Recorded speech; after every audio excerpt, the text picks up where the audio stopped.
રાષ્ટ્રપતિ ચૂંટણી હશમની કેસના નિર્ણય બાદ ટ્રમ્પની લોકપ્રિયતા ઘટી, બાઇડેનની બરાબરી। અમેરિકામાં 5 નવેમ્બરના રોજ યોજાનાર પ્રમુખપદની ચૂંટણી પહેલા પૂર્વ રાષ્ટ્રપતિ અને રિપબ્લિકન પાર્ટીના ઉમેદવાર ડોનાલ્ડ ટ્રમ્પને મોટી રાહત મળી છે।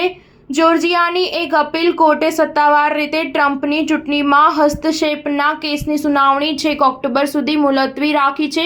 આરોપ છે કે ટ્રમ્પે 2020ની રાષ્ટ્રપતિ ચૂંટણીના પરિણામોને ગેરકાયદે રીતે ફેરફાર કરવાનું કાવતરું રચ્યું હતું। હવે જોર્જિયા કોર્ટના નિર્ણય બાદ સપ્ટેમ્બરમાં રાષ્ટ્રપતિની ચૂંટણી પહેલા સુનાવણી શક્ય નથી। હશમની કેસમાં ન્યૂયોર્ક કોર્ટના નિર્ણય બાદ ટ્રમ્પની લોકપ્રિયતાને અસર થઈ।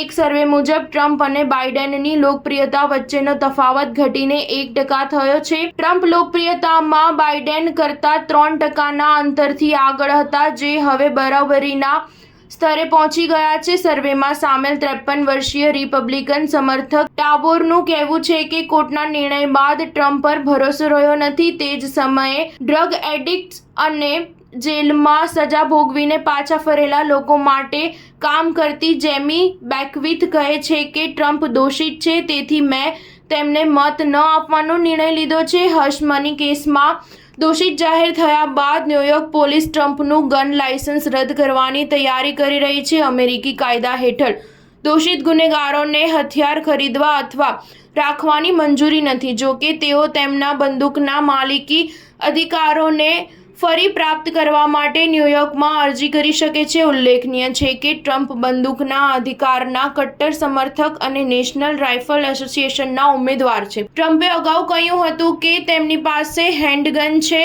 અને તેને રાખવાનું લાયસન્સ આપવામાં આવ્યું છે। સ્ટાર ન્યૂઝ 7 હંમેશા સચ્ચાઈની સાથે।